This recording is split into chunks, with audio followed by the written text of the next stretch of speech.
Hello everyone, I hope you all are fine. So today we will be discussing about introduction to journals.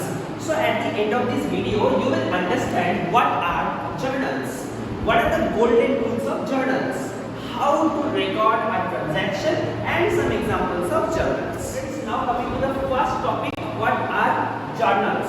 So journals are the books of original entry used in accounting to record financial transactions.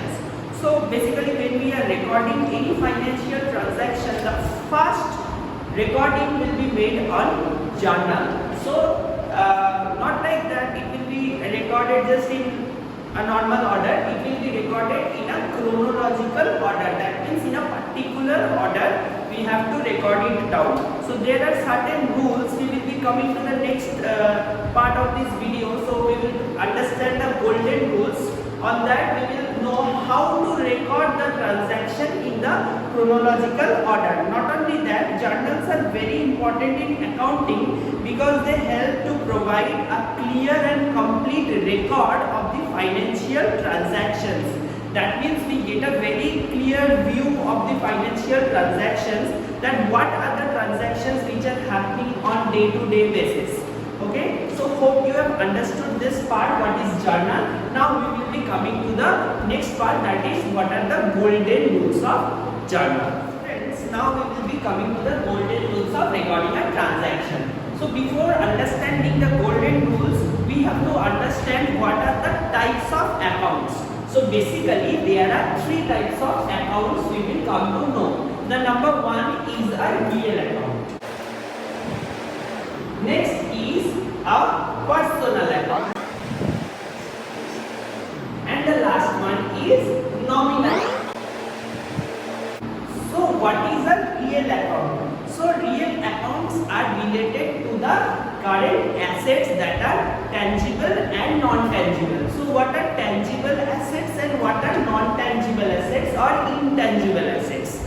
Tangible assets are those assets which can be seen and touched. And what are the intangible assets? Which cannot be seen and touched. Those are intangible assets. So basically, I will give you one example of tangible as well as intangible asset. So what are the tangible assets? Basically, we have land and building, we have furniture. These are all tangible. Tangible means we can see it as well as we can touch it.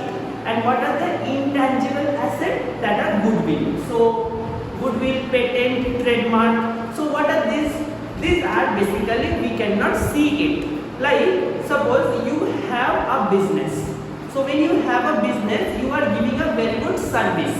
So when you are giving a very good service, you are getting a very good name for that business. Suppose like Tata, they are giving very good service. So that's why they are having a very good goodwill. Like Ambani, they are having a very good, they are giving a very good service. So they are earning goodwill, which is an intangible asset. Okay, so I hope you have understood what are real accounts. Then we will be coming to personal accounts. What are personal accounts? Personal accounts are basically related to persons. Person may be an artificial person also. What are artificial persons? Basically a company can be an artificial person. I can give you one example, that is Ram account, Sham account, Ramesh account. Anything can be personal account, as well as XYZ Limited. They can also be personal account. So I hope what you have understood what is personal account. Next we will be coming to nominal account. Basically any expenses or losses or any incomes or gains can be called as nominal account. So what can be the examples?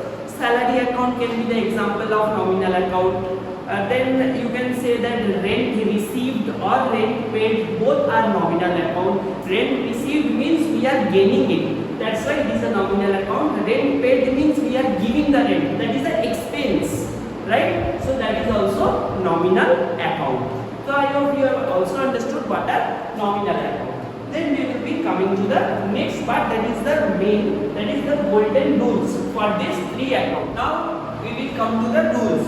What are the rules of real account, personal account and nominal account? So basically what comes in is debit and what goes out is credit in case of real account. We will come to the examples also.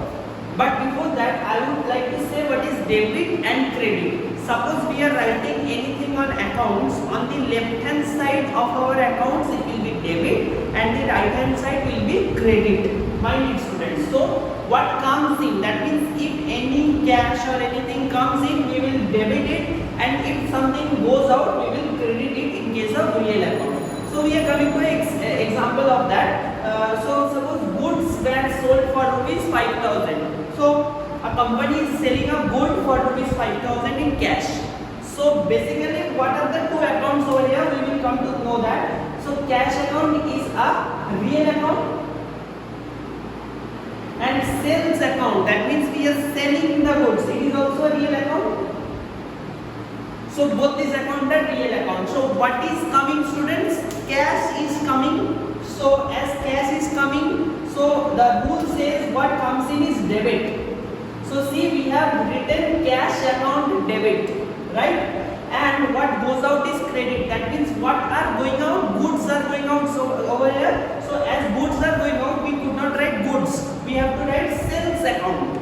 So as we are writing sales account, we have to write to sales account. So that's why goods are going out. So to sales account. So that's why we have written 5,000 on debit. This is the debit side and this is the credit. So debit is always on the left and credit is always on the right side. So I hope you understood this rule, and along with the example, next will be personal account. So in case of personal account, debit is the receiver and credit is the giver. That means if someone is receiving any money, he will be debited or the company will be debited, and who is giving will be credited. So let us see one example. Pankaj started a business with cash rupees 50,000. So over here, Pankaj and business. So Pankaj is starting a business with cash of rupees 50,000. So what is cash account, students? Cash account is a real account and capital account is a personal account. Okay. So in case of cash account, what is the rule? The rule is what comes in is debit. So cash is coming to the business. Mind it, students. Cash is coming to the business. That means cash is debited. So that's why we have debited the cash. Cash account debit. And Pankaj is giving the cash to the business. That means he is giving the capital. When any person is giving money to the business, that is the capital of the business. Okay. So that's why capital is given by Pankaj. That's why to capital account. Credit is the giver. So over here Pankaj is credit. Who is giving the capital? So that's why to capital account. That's why credit is the giver. Okay. And the debit is the receiver. So cash is received. That's why cash is debited. Cash account is debit to capital account, which is 50,000. So I hope you have understood this part also. Next will be nominal accounts. So in case of nominal account, all the expenses and losses will be debited and all the incomes and gains will be credited in this case. So when I am saying that expenses and losses are debited, so I have already said you what are the types of accounts it can be. A nominal account can be salary account, rent account. So I am giving you an example. Salary paid to Joseph.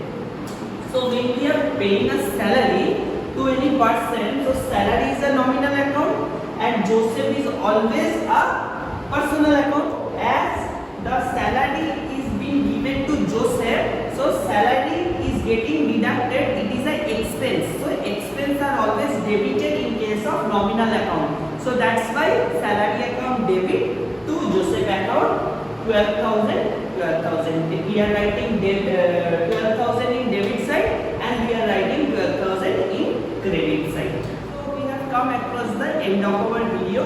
So in the conclusion, I would also like to say you that journals is an essential part of accounting that provides a clear and complete record of financial transactions.